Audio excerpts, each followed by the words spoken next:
Agora, professor, essa pesquisa, esse estudo aponta que as condições de formação dos professores são deficientes. O senhor concorda com esse resultado? O senhor acredita que as condições de formação dos professores de licenciatura no país são deficientes? Podemos avançar, podemos melhorar, mas eu não tenho uma imagem de que o corpo de profissionais que nós temos hoje no Brasil, seja na rede pública, seja na rede privada, esteja com deficiências de formação. É verdade que aconteceu um fenômeno muito sério. Triplicou ou quadriplicou o número de faculdades, de cursos oferecidos. Mas isto tem muito a ver com um fenômeno muito sério na área da educação. Diante da falta de presença séria do Estado abrindo cursos, foi entregue a abertura desses cursos para a iniciativa privada. E quando entra o interesse, não tanto de formação, mas o interesse comercial, aí a tendência é a cair em qualidade. Isso sim, isso é mostrado pela pesquisa. A pesquisa mostra que a expansão dos cursos de licenciatura, de pedagogia, que foi enorme nos últimos anos, não significou automaticamente a elevação do nível de qualificação dos estudantes, futuros professores de nossos filhos. Qual o problema em tudo isso? Eu insisto, o problema em tudo isso é que sempre que se mercantiliza o direito, qualquer direito, seja o direito à educação, seja o direito à saúde, seja o direito ao transporte, a tendência é desqualificar-se. Então, qual a consequência disso? A consequência, e isso aponta o estudo, que o Estado esteja mais presente, que o Estado assuma mais a formação dos profissionais de uma das áreas que tocam num dos direitos mais sérios, o direito de nossos filhos à educação. Certo. Professor, quais são os maiores desafios, já que o senhor está falando de formação de professores, quais são os maiores desafios que o sistema educacional brasileiro deve enfrentar em relação a esse ponto específico? Porque o MEC, inclusive, já anunciou a criação do Plano Nacional de Formação Docente e diz que pretende priorizar os investimentos nesta área. Eu gostaria que você falasse um pouco quais são esses desafios, as políticas públicas É muito têm sido interessante essa suficientes? pergunta. Veja, eu acho que é necessário termos mais recursos, e parece que vamos ter. Isto é muito importante. Mas não é suficiente. Eu acho que temos que ter, como já está sendo anunciado, um plano nacional de formação de professores.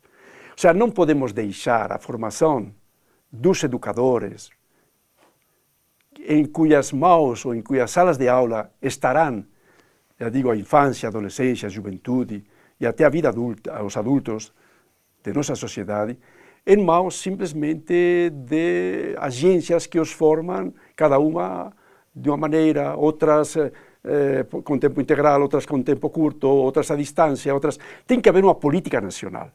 Ou seja, quando se trata de um assunto tão sério, não se pode deixar à mercê de que cada faculdade, cada universidade, cada colégio ou cada escola faça a sua programação.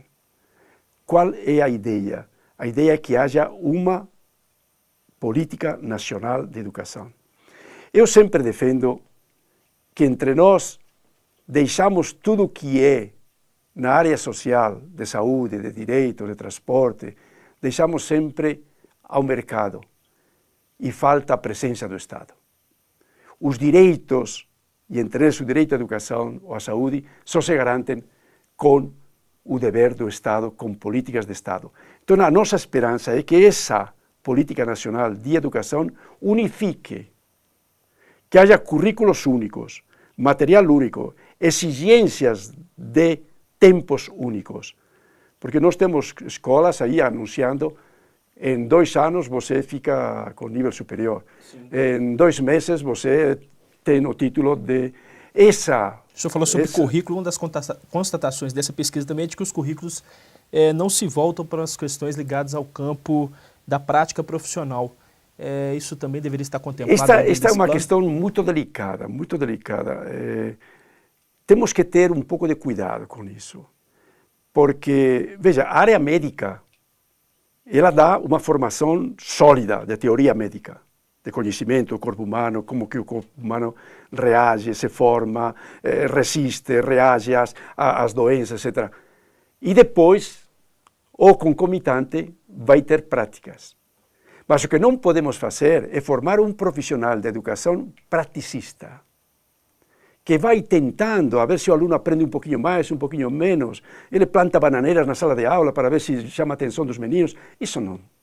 Se a prática chamamos isso, se agora vamos insistir muito em formar, fazer do professor um prático sem base teórica, está errado.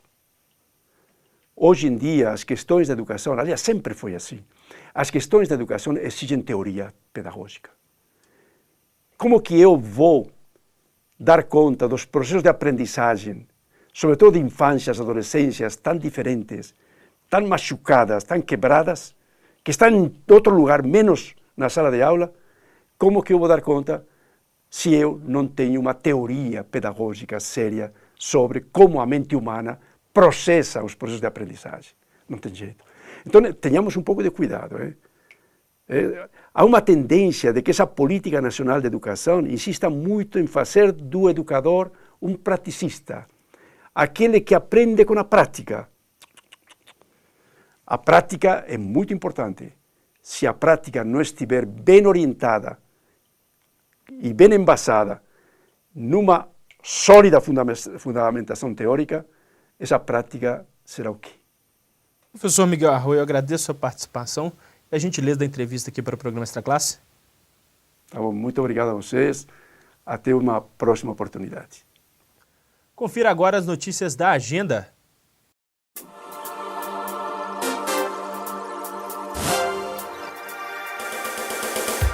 Cineclube Joaquim Pedro de Andrade. Especial Reflexões Críticas sobre a Mídia. No dia 17 de novembro, terça às 19 horas, será exibido o filme O Quarto Poder. Debatedor Arthur Lobato, jornalista e psicólogo, vice-presidente do SJPMG e diretor executivo da FENAGE. O filme do diretor Costa Gravas discute o poder e a manipulação da mídia para favorecer interesses e conquistar audiência.